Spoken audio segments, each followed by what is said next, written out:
brought you We air did. conditioning. Well, the good Lord was looking down, and He blessed me. And I'm so grateful for you bringing this air conditioner to me.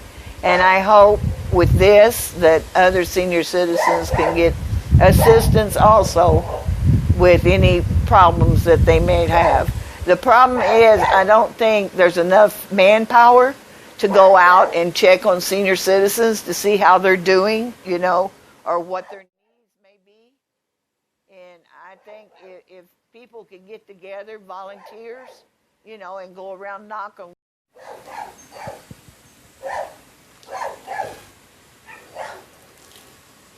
Oh my.